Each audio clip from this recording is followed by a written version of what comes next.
داستان ایمان فروشوں کی قسط نمبر 226۔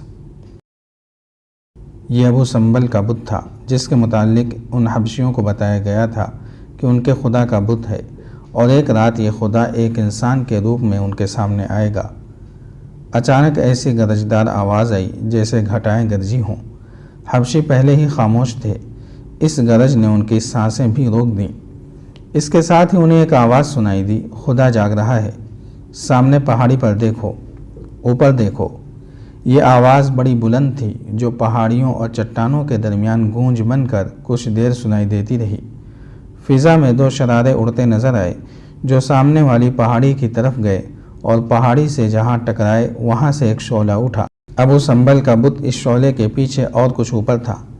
شعلے کی ناچتی تھرکتی ہوئی روشنی بت کے مہیب چہرے پر پڑی تو ایسے نظر آنے لگا جیسے بت آنکھیں جھپک رہا ہو۔ اس کا منہ کھلتا اور بند ہوتا نظر آتا تھا، اور یوں بھی لگتا تھا جیسے اس کا چہرہ دائیں بائیں ہل رہا ہو۔ حبشیوں کا یہ سیاہ کالا ہجوم سجدے میں گر پڑا۔ ان کے مذہبی پیشوا سجدے سے اٹھے، سب نے بازو پھیلا دیے۔ ان میں جو سب سے بڑا تھا اس نے بت سے بڑی ہی بلند آواز سے کہا، آگ اور پانی کے خدا، ریگستانوں کو جلانے اور دریاؤں کو پانی دینے والے خدا، ہم نے تجھے دیکھ لیا ہے۔ ہمیں بتا کہ ہم تیرے قدموں میں کتنے انسان قربان کریں، مرد لائیں یا عورت؟ ایک مرد ایک عورت، پہاڑیوں میں سے آواز آئی۔ تم نے ابھی مجھے نہیں دیکھا، میں انسان کے روپ میں تمہارے سامنے آ رہا ہوں۔ اگر تم نے میرے دشمنوں کا خون نہ بہایا تو تم سب کو ان پہاڑیوں کے پتھروں کی طرح پتھر بنا دوں گا، پھر تم دھوپ میں ہمیشہ جلتے رہو گے۔ تم میں سے جو لڑائی سے بھاگے گا اسے صحرائی ریت چوس لے گی۔ انتظار کرو، میرا انتظار کرو۔ خاموشی اور گہری ہو گئی۔ شعلہ آہستہ آہستہ کم ہونے لگا۔ پہاڑیوں میں سے حبشیوں کی مذہبی ترانے کی آواز آنے لگی۔ یہ ان کا وہ گیت تھا جو مذہبی تہواروں پر عبادت کے دوران گایا کرتے تھے۔ بہت سے آدمی مل کر گا رہے تھے اور ساتھ دف بج رہے تھے۔ نیچے بیٹھے ہوئے ہزاروں حبشیوں نے ایک دوسرے کی طرف دیکھا۔ ان میں سے کوئی بھی نہیں گا رہا تھا، یہ غیب کی آواز معلوم ہوتی تھی۔ زہرہ چوکی کے کمانڈر کے خیمے میں تھی۔ اس کی باتیں پہلے سے زیادہ جذباتی ہو گئیں۔ اس نے کمانڈر سے کہا، اگر میں تمہیں نہ دیکھتی تو باقی عمر ناچتے اور دوسروں کا دل بہلاتے گزار دیتی۔ تمہیں دیکھ کر مجھے یاد آ گیا ہے کہ میں بیٹی ہوں، رقاصہ اور فاحشہ نہیں۔ یا تم اپنے آپ کو مان لو تاکہ مجھے یقین ہو جائے کہ میرا باپ مر گیا ہے، یا مجھے قتل کر دو۔ اگر یہ نہیں کر سکتے تو مجھے پناہ میں لے لو، اپنے گھر بھیج دو، آج مجھے واپس نہ جانے دو۔ تم آج چلی جاؤ، کمانڈر نے جواب دیا۔ میں تمہیں چوکی میں نہیں رکھ سکتا۔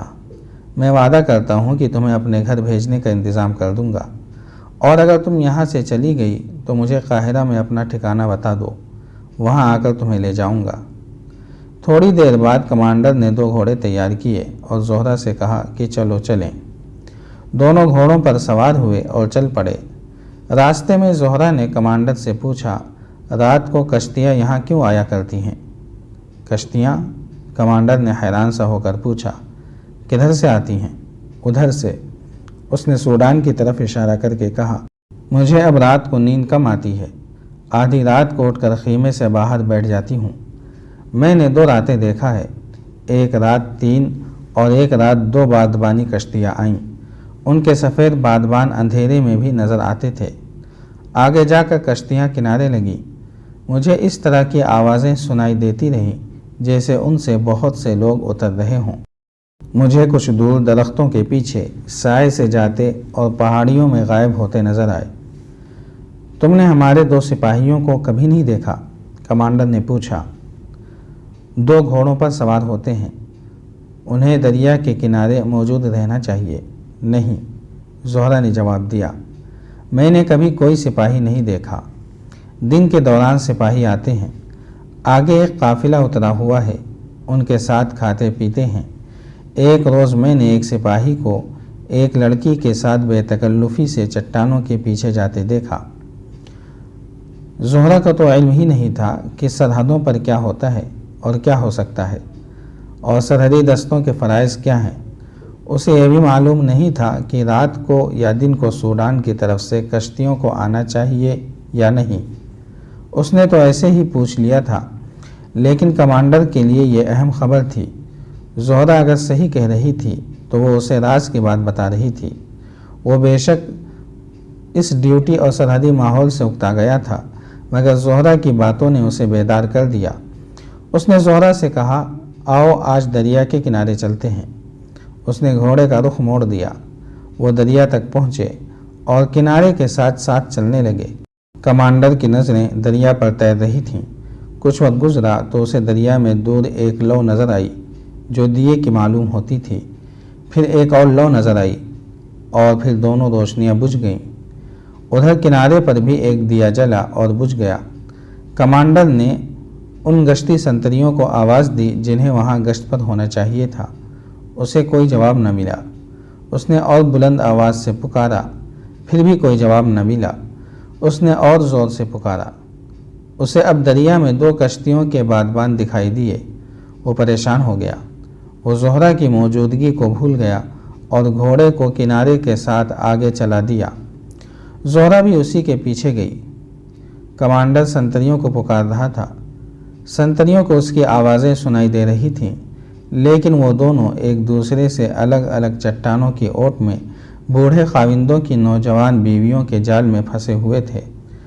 انہوں نے اپنے کمانڈر کی آواز پہچان لی اور وہاں سے اٹھے۔ وہ جب وہاں جا کر اکٹھا ہوئے جہاں وہ اپنے گھوڑے باندھ گئے تھے تو دیکھا کہ دونوں گھوڑے غائب ہیں۔ وہ وہیں رکے رہے۔ انہیں دور 2 گھوڑے جاتے دکھائی دیے۔ کمانڈر آگے جا رہا تھا۔ زہرہ کا گھوڑا اس کے پہلو میں تھا۔ انہیں آواز سنائی دی، تم جنہیں پکار رہے ہو وہ بہت دور آگے ہیں۔ تم کون ہو؟ کمانڈر نے پوچھا۔ آگے آؤ، ہم مسافر ہیں، اسے جواب ملا، اور وہ گھوڑے کمانڈر کی طرف بڑھنے لگے۔ پھر ایک اور آواز آئی، آگے چلیں، ہم آپ کے ساتھ چلیں گے۔ کمانڈر نے تلوار نکال لی۔ رات کے وقت مسافروں کا گھوڑوں پر سوار ہونا اور اس علاقے میں ہونا مشکوک تھا۔ وہ دونوں ان کے قریب آ گئے۔ ایک نے کمانڈر سے کہا، ادھر دیکھو، وہ آ رہے ہیں۔ جو ہی کمانڈر نے ادھر دیکھا، کسی آدمی نے ایک بازو کمانڈر کی گردن کے گرد لپیٹ کر بازو کا شکنجہ تنگ کر دیا اور دوسرے ہاتھ سے اس کی تلوار والی کلائی پکڑ لی۔ دوسرے نے لڑکی کو دبوچ لیا۔ کمانڈر کو جس نے پکڑ رکھا تھا اس نے اپنے گھوڑے کو ایڑ لگا دی۔ گھوڑا تیز چلا تو کمانڈر اپنے گھوڑے سے گرنے لگا۔ اندھیرے سے 2 اور آدمی دوڑے آئے۔ انہوں نے کمانڈر کو بے بس کر لیا۔ یہ سازندے تھے جو دراصل تربیت یافتہ چھاپہ مار سپاہی تھے۔ ان میں سے 2-3 زہرہ کے پیچھے گئے تھے اور انہیں راستے میں دیکھ کر اندھیرے سے فائدہ اٹھاتے ہوئے ان کے تعاقب میں آ رہے تھے۔ سنتریوں کے گھوڑوں پر سوار ہو کر آنے والے ان کے ساتھی تھے۔ ان میں سے کسی نے کہا، انہیں زندہ لے چلو۔ یہی حکم ملا تھا کہ کوئی مشتبہ آدمی نظر آئے تو اسے زندہ لے آؤ۔ کمانڈر اور زہرہ کو جب پہاڑیوں کی طرف لے جایا جا رہا تھا تو انہوں نے دیکھا کہ کشتیوں میں سے حبشی سامان اتار رہے تھے۔ یہ جنگی سامان اور رسد تھی۔ پہاڑیوں میں دور اندر ہزاروں حبشیوں کا ہجوم ابھی تک خاموش بیٹھا تھا۔ شعلہ کبھی کا بجھ چکا تھا۔ مذہبی گیت کی آوازیں سنائی دے رہی تھیں۔ حبشیوں پر طلسم طاری تھا۔